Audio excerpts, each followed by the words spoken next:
itu berdiri sambil tersenyum. Api tak menyentuhnya.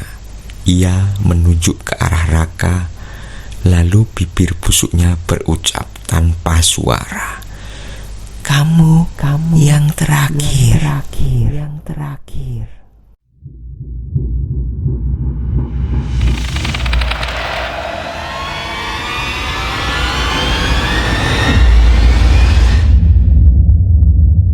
Malam itu, langit tampak berat, seolah awan hitam bergelantung rendah dan menekan bumi. Hawa panas siang hari belum juga reda, tapi entah kenapa angin yang bertiup membawa dingin aneh yang menusuk kulit. Lampu jalan di sebuah gang kecil berkelap-kelip, seolah enggan menyala penuh. Di ujung gang itulah sebuah rumah kosong berdiri. Catnya mengelupas, jendela-jendela pecah, dan pintu kayunya miring. Rumah itu sudah lama ditinggalkan. Konon pemilik terakhirnya mati secara misterius. Tubuhnya kaku dengan mata melotot ke langit-langit, seperti menyaksikan sesuatu yang tak bisa dijelaskan. Orang-orang sudah lama menghindari rumah itu. Namun malam ini, suara-suara tawa anak muda menggema dari dalamnya. Mereka datang dengan satu tujuan, yakni bermain jalangkung. Raka, mahasiswa tahun kedua, dikenal pemberani. Sebenarnya lebih tepat disebut nekat. Ia sering menantang hal-hal yang orang lain dianggap tabu. Bersama dua temannya, Bagas dan Aldi, ia membawa boneka jalangkung rakitan dari tempurung kelapa, kain putih, dan batang bambu.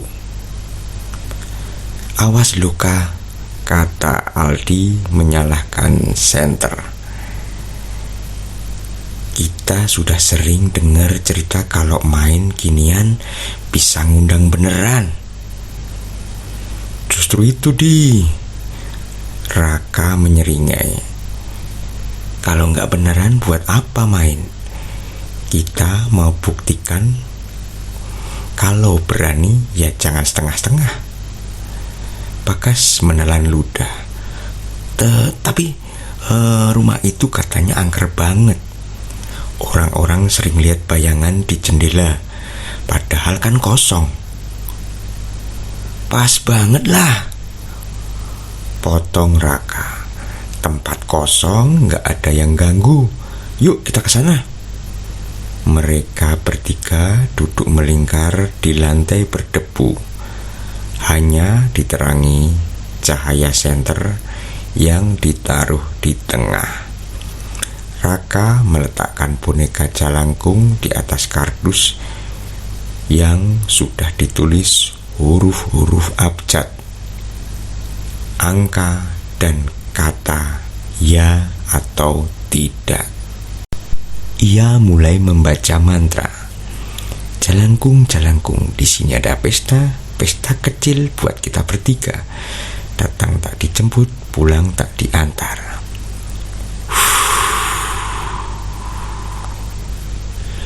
Angin mendesir lewat jendela pecah. Senter bergetar seolah baterainya melemah.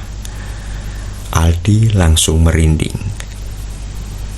Boneka itu diam, lalu perlahan bambu penyangga bergerak, seperti ada tangan yang tak terlihat menggesernya. Bagas ternganga. Kah, lu yang gerakin ya? Gue diem aja, jawab Raka. Suaranya terdengar lebih pelan, seolah ia sendiri tidak percaya. Boneka jalangkung itu perlahan bergerak ke arah huruf H. H. Kemudian huruf A. A. lanjut ke L. Mereka membaca bersamaan. Halo. Aldi langsung memucat. Gila, beneran dia jalan. Boneka itu terus bergerak, seolah menulis pesan. Kata berikutnya, aku melihat kalian.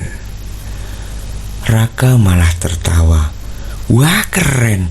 Jadi siapa lo? Jalangkung menulis pelan. Aku yang tertinggal. Bagas menatap sekeliling.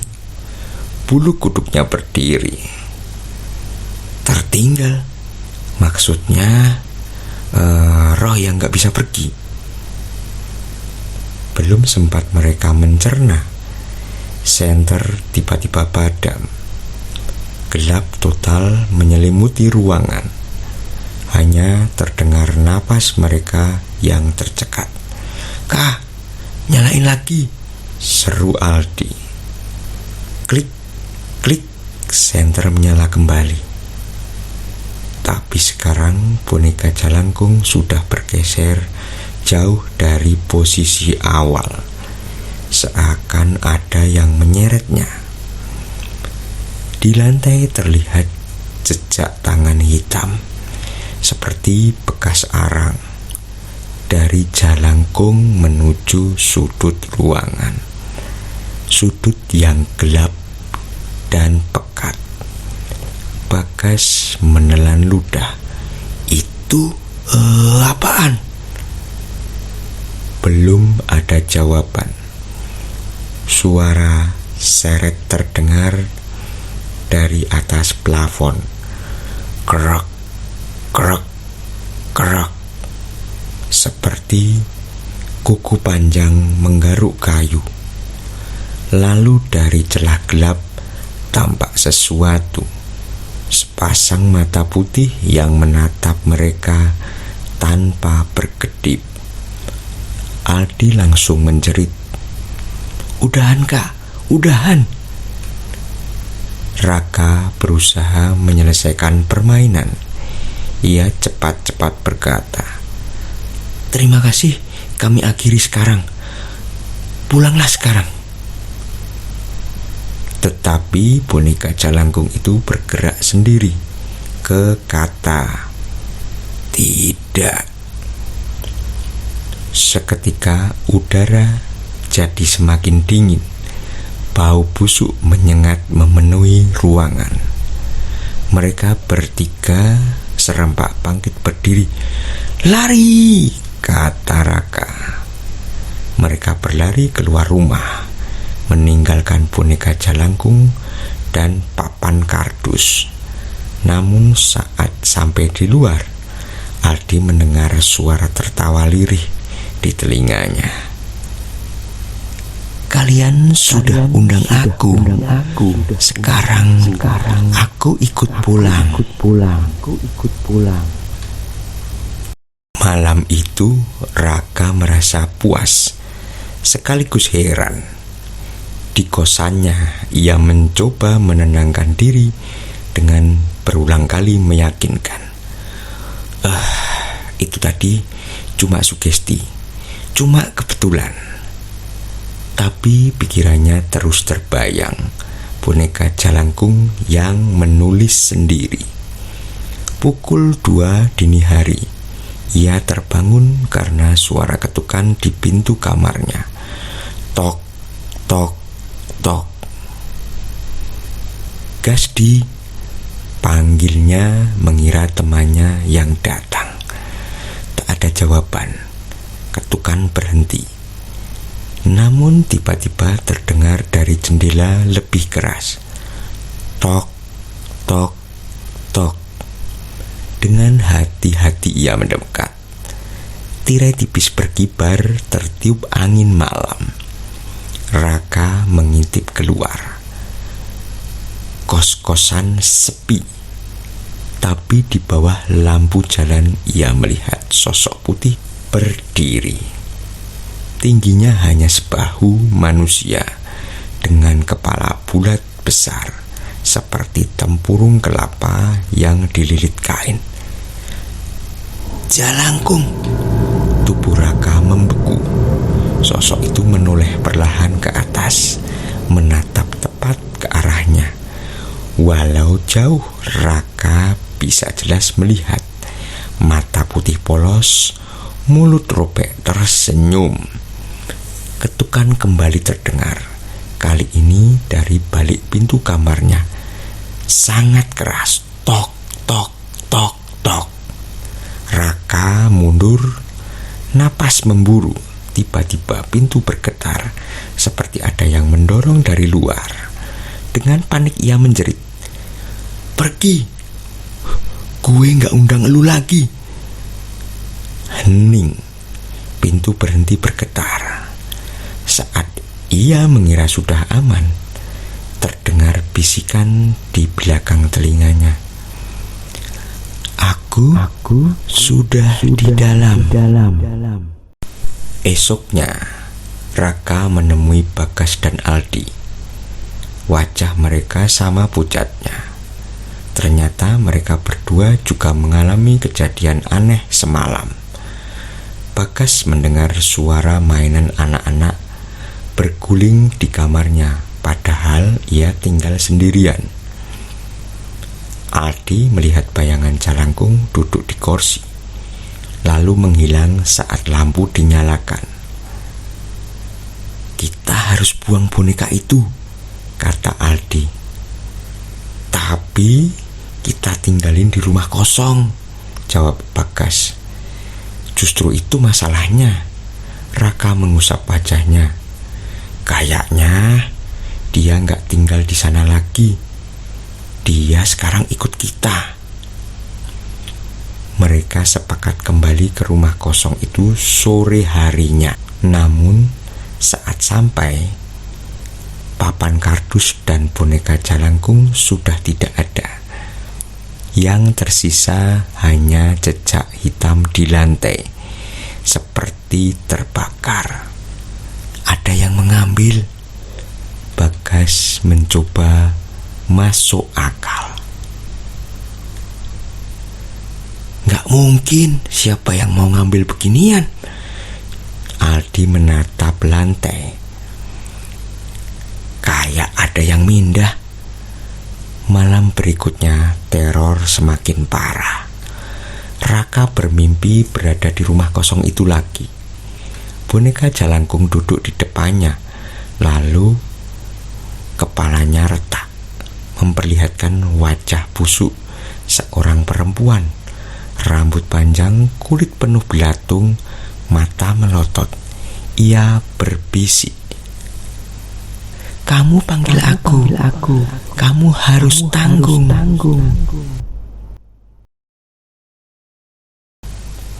Raka terbangun dengan keringat dingin, tapi mimpinya belum selesai. Karena di kursi sudut kamar ia melihat sosok itu duduk nyata, samar dalam gelap, tapi jelas menatapnya. Sejak malam itu, kehidupan mereka bertiga berubah menjadi neraka. Bagas mengalami gangguan di kamar mandi. Setiap ia bercermin, bayangan di cermin bukan dirinya, melainkan boneka Jalangkung dengan mata putih. Suatu kali bayangan itu bergerak lebih cepat daripada dirinya, lalu mengangkat tangan seolah ingin menariknya masuk. Aldi sering mendengar suara tangisan bayi dari bawah ranjang. Saat ia memberanikan diri mengintip, yang dilihat adalah kepala boneka Jalangkung berguling pelan ke arahnya. Raka dihantui langsung oleh sosok perempuan busuk itu. Ia sering melihatnya berdiri di sudut kamar, di belakang pintu, bahkan di tengah jalan. Kadang hanya diam, kadang berbisik, "Ikut aku." Mereka mencoba mencari pertolongan. seorang dukun kampung berkata, "Kalian sudah membuka pintu. Pintu itu kini terikat pada kalian. Sulit untuk diusir, karena ia bukan sekedar roh. Ia adalah jiwa penasaran yang sengaja menunggu dipanggil." Terus bagaimana?" tanya Raka dengan suara bergetar. "Kalau tak dilepas, satu-satunya jalan harus ada yang menggantikan." Kata-kata itu menghantui mereka. Apa maksudnya menggantikan? Siapa yang harus dikorbankan? Mereka bertiga sempat saling curiga, saling menjauh. Namun teror semakin parah, hingga Bagas ditemukan tewas di kamarnya. Tubuhnya kaku, matanya melotot, mulutnya menganga dengan kapas berlumuran darah. Di lantai tertulis dengan arang hitam, "1 sudah." Aldi histeris. Ia menghubungi Raka, tapi hanya teriakan yang terdengar di telepon sebelum sambungan terputus. Keesokan harinya, Aldi ditemukan tergantung di kamarnya dengan wajah pucat dan lidah terjulur. Di dinding tertulis, "2 sudah." Kini hanya Raka yang tersisa. Ia berlari ke rumah kosong itu membawa bensin. Dengan nekat ia menyiram seluruh ruangan, membakar rumah itu sambil berteriak, "Cukup, jangan ikut gue lagi." Api melahap cepat. Dari balik kobaran ia melihat sosok perempuan busuk itu berdiri sambil tersenyum. Api tak menyentuhnya. Ia menunjuk ke arah Raka, lalu bibir busuknya berucap tanpa suara, Kamu yang terakhir. Beberapa hari kemudian, rumah kosong itu hanya tinggal arang. Tapi warga sekitar melaporkan hal aneh. Setiap malam terdengar suara ketukan berulang dari puing rumah. Tok, tok, tok. Beberapa orang juga mengaku melihat boneka kecil dari tempurung kelapa berjalan sendiri di gang gelap masuk ke rumah-rumah tanpa diundang. Dan di antara gosip itu terselip kabar lain. Seorang mahasiswa bernama Raka ditemukan tewas di kosannya. Tubuhnya kaku, matanya melotot ke langit-langit, sama seperti dengan pemilik lama rumah kosong itu. Di dinding kamarnya tertulis dengan arang hitam, 3 sudah. Pesta selesai, tapi aku masih lapar.